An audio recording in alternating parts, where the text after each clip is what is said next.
Isa sa mga kinagigiliwang exotic pets ngayon ay ang maliit pero super cute na sugar glider. Bukod sa pagiging malambing, kilala rin sila sa kanilang kakaibang kakayahang mag-glide o lumipad-lipad mula sa isang lugar patungo sa iba pa. Kaya ngayong araw, makakasama po natin ang isang fur parent na masayang ibabahagi ang kanyang experiences sa pag-aalaga ng sugar glider. Good morning at welcome sa Rise and Shine Pilipinas, Kuya Ad. AD or Ad? Hi, morning. Good morning, Kuya AD, no? Paano ka nahilig sa pag-aalaga ng sugar glider at ano ang nagtulak sa'yo para ito yung piliin mong pet? Well, kasi nung bata pa ako, mahilig talaga ako sa mga pets. So, nakapag-alaga na ako ng hamsters, ng mga isda, tsaka iba pang mga pets, ito ng mga turtles and such. Then, sa internet, nakita ko, way back 2017, nakita ko yung sugar gliders. Kasi na-curious ako, para siyang flying squirrel. So, nalaman ko na pwede palang mag-alaga nito. So, pagdating ng 2018, nakakuha ko ng aking sugar glider. Well, paano ba mag-alaga niyan? Ano yung mga pangunahing pangangailangan ng isang sugar glider pagdating sa kanilang environment, ano yung kanilang magiging tirahan at saka yung kanilang kalusugan? Yes. So, ito yung isa sa sugar glider. Nasa cage siya ngayon kasi ito yung pinaka bata na meron ako. Ayan.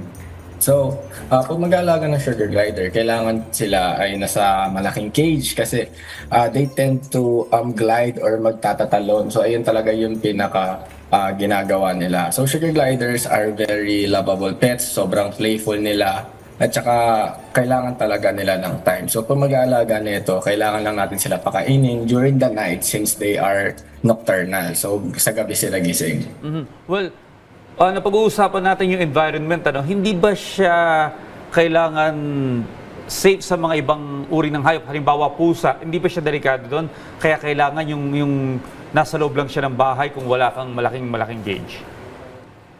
Yeah, actually, mas maganda talaga kung nasa cage sila kasi curious na mga type of animals talaga mga sugar gliders kasi maaari silang sumuksok sa mga sulok-sulok dahil sanay silang nakalagay sa pouch since they are marsupials or sila yung mga type na animals na sumusuksok sa pouch ng kanilang mother para mga kangaroos. So, mas safe talaga if sa cage sila. Then kapag meron kayong mga pusa, of course, baka paglaruan to ng mga pusa dahil baka akalain nila ng daga. So, mas maganda kung i-secure natin yung mga sugar gliders sa isang cage.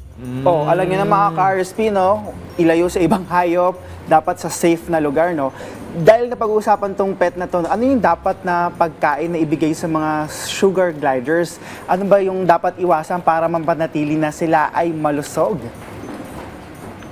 Okay, so sa sugar gliders, dahil tinawag nakuha nila yung name ng sugar gliders sa sugar dahil ang kanilang main diet ay ang mga sweet na food katulad ng mga fruits at saka some vegetables. So pinapakain ko sila ng grapes, bananas, apples, at saka mga carrots, and even insects. They are omnivores. They eat insects talaga sa wild.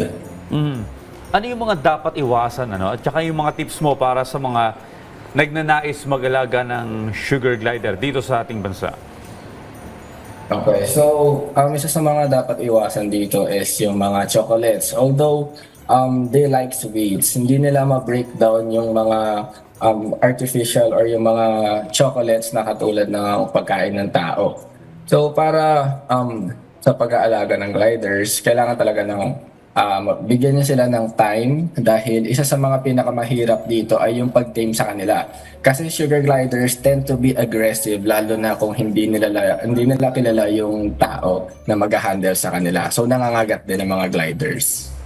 Oh, galing, no? Parang Ayun. nakaka-excite Very cute, sobrang liit. Pero nakakatakot din. Gusto ba ako biglang mag-glide? Mag-glide or Glide umalis or bigla siya maging biktima ng ibang mga hayop. So, nakakatakot din. Talagang nasa confined na area dapat talaga siya na walang makakapasok na iba. Be responsible pet owner. Kaya maraming salamat, Kuya AD, sa pagbisita sa amin ngayong umaga at sa pagbabahagi ng kwento mo tungkol sa pag-aalaga ng mga cute na sugar glider. Maraming salamat. Thank you much din.